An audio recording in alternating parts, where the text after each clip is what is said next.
Hi, hello friends and welcome to Tamil Football. So after a long time, Owen Coyle ஒரு டிசப்பாயின்மெண்ட்டான departure நடந்திருக்கு. And இது எல்லாத்துக்குமே காரணம் ஒரு சைடில் இருந்து ஐஎஸ்எல்லோட அன்சர்டனிட்டி தான் அப்படின்னு ஒரு குரூப் பேசிக்கிட்டு இருக்காங்க. எனிவேஸ் இந்தியாவில் ஒரு ஃபுட்பால் கிளப்பை சஸ்டெயின் பண்ணுறது ரொம்பவே கஷ்டம்தான். அண்ட் சென்னை எஃப்சியாக இருந்தாலும் சரி, எந்த ஒரு கிளப்பாக இருந்தாலுமே இந்த ஒரு டிசிஷனுக்கு தான் போயிருப்பாங்க. அண்ட் நெக்ஸ்ட் கோச் யார் அப்படின்ற ஒரு சர்ச்சை கிளம்பிச்சு ஐஎஸ்எல் கன்ஃபார்ம் ஆனதுக்கப்புறம். அண்ட் ஐஎஸ்எல்லோட டேட்ஸ் டிசம்பரில் இருக்கும்னு நம்பப்படுது. ஸோ ஜீசஸ் கசாஸாக தான் இருக்கும்னு நம்ம பேசிக்கிட்டு அந்த டைமில் இப்போ ரீசெண்டாக கிடச்ச நியூஸ் தான் கிளிஃபர்ட் மிராண்டா. அண்ட் சென்னை எஃப்சியை பொறுத்த வரைக்கும் இது ரொம்பவே ஒரு போல்டான மூவ். அண்ட் 1-2 ஐஎஸ்எல் கிளப்ஸ் தான் இது மாதிரி ஃபுல் டைமாக ஒரு இந்தியன் கோச்சை சைன் பண்ணியிருக்காங்க.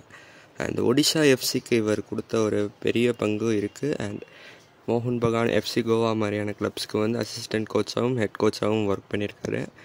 ஒடிஷா எஃப்சி கூட அவங்களோட லாஸ்ட் சீசனில் சூப்பர் கப்பை வின் பண்ணுறதுக்கு ஹெல்ப்ஃபுல்லாக இருந்தார். அண்ட் இவரோட ப்ரிஃபர்ட் ஃபார்மேஷன் பார்த்தீங்கன்னா 4-3-3 அப்புறம் 4-2-3-1.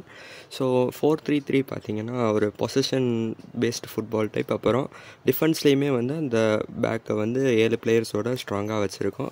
So mostly creative midfielders, for example நம்ம அனிருத் தாப்பா மாதிரியான பிளேயர்ஸை டெவலப் பண்ணுறதுக்கு இவர் ஒரு நல்ல கோச்சாக தான் இருப்பார். And he seems to a good choice. மார்க்கஸுமே இதை கன்ஃபார்ம் பண்ணியிருக்காரு. ஸோ வீடியோ பிடிச்சிருந்தால் லைக் பண்ணுங்கள், மறக்காமல் நம்ம சேனலுக்கு சப்ஸ்கிரைப் பண்ணிக்கோங்க. கிளிஃபர்ட் மிராண்டா பற்றின உங்களோட தாட்ஸை கமெண்ட் பண்ணுங்கள். நன்றி, வணக்கம்.